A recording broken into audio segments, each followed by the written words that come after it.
In just 11 short games, Stomping has made some incredible traction as a pro player.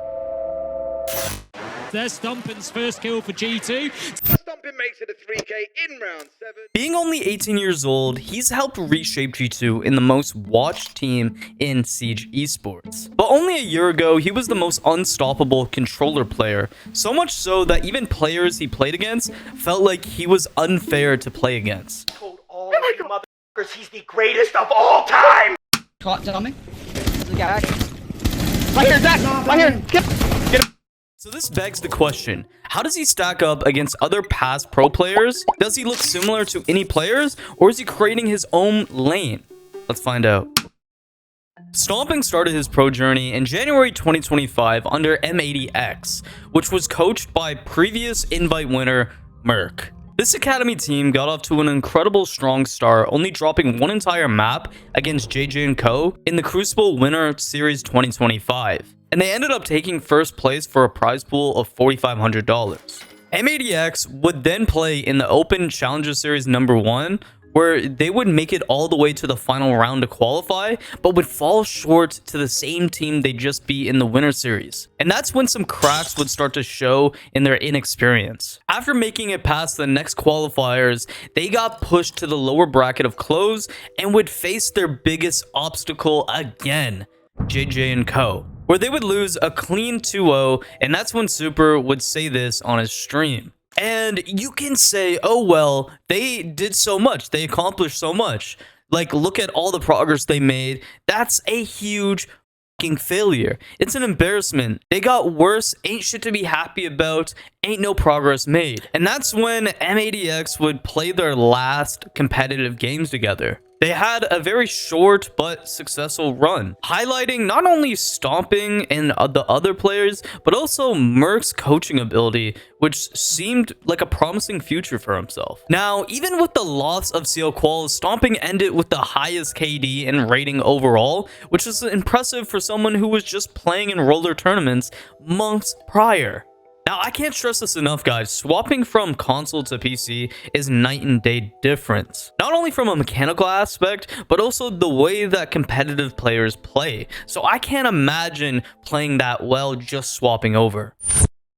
June 10th, 2025, Stomping officially joined G2, and this would soon show to be a major blunder for a lot of the other Pro League teams who didn't pick him up because of his inexperience. And only 6 days into his career, he would finally debut in his first Pro League game against Wolves Esports. He played a decent game overall, going 7-6 with a 64% cost. But it wouldn't be until his breakout game against Shaiko's team Falcons where his talent would truly shine. I do want to say, Shaiko apparently did not lose a single game of bank in over 3 years. Well, until he faced Stomping. Because on the very last overtime round, Stomping did this. Picked a single time this game. I'm not kidding. That's And he has it. It's 15 Lyric kills. on, who was the power player. that timing, he was gonna peek it. It's okay.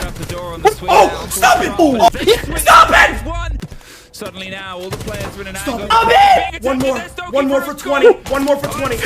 His stat line was a crazy 18-6 KD with an impressive 73% cost rating, and to top it all off, an ace to win the game, which is even more insane. So how does Stomping stack up against fellow rookies of the past years and even the juggernauts of Pro League? Well, before I go through the analytics, I first want to explain what cost rating is. Cost basically measures a player's impact on a round by assigning a point for each of the following actions. K standing for kills, the player gets a kill. O for objectives, the player plants or defuses the diffuser. S survives, the player survives the round. And T traded, the player's death is immediately avenged by a teammate. And if you guys didn't know, you guys can see your cost rating in your locker section inside Siege. Usually a good cost percentage generally falls between 65% and 75%, with 70 to 75 being considered excellent in a full professional league season. Now, Stomping has only played around 11 games in his career so far, so just keep in mind we're going off of that. he still has quite a long season to go. Starting with Stomping's own teammate, Alamo, in year 5, he won Rookie of the Year. Kind of like Stomping, as soon as he turned 18, he got picked up and started playing in December 2019. Sadly enough, he started his first pro season off pretty rough, but by the time 2020 hits, he did a complete 180 and basically would have been awarded an NBA standards Most Improved Player award. He finished as the 4th highest rated player in the league behind only Paula, Ness, and Lukid. He would also show up big at Invite, dropping 20 kills with an incredible overtime comeback against G2, which is bittersweet since he would later join G2 and win a world championship.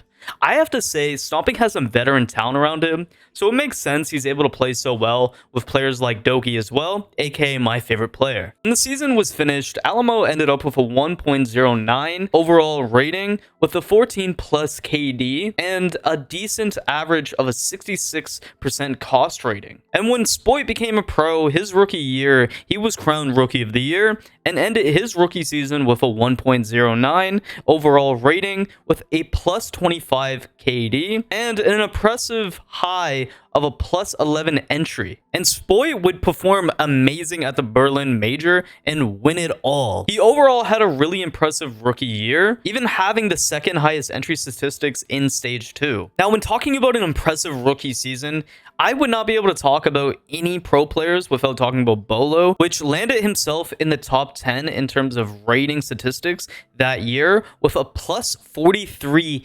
KD and a super high 70% cost rating. And that year, Bolo would actually play an Invite where he wouldn't win it all, but he would get a taste of that competitive play, and TSM would place 3rd place, winning over $270,000, which I gotta say isn't bad. I'm not too sure when Pengu was a rookie, and I tried to scour all of the internet for his statistics, and the closest I got was 2017 to 2018. Which that year, Pengu boasted a nice 1.25 rating overall with an impressive plus 41 KD and an average of 67% cost. Pengu is considered one of the best Rainbow Six Siege players of all time from just his overall achievements and gameplay. And now when we look at the statistics that we have for Stomping, right now he's sitting at a 1.22 rating with a very high 71% cost. And this is only throughout 25 maps. And while recording this video, G2 is actually Stage 1 champs now. So while looking at the basic analytics that we have, where does he stand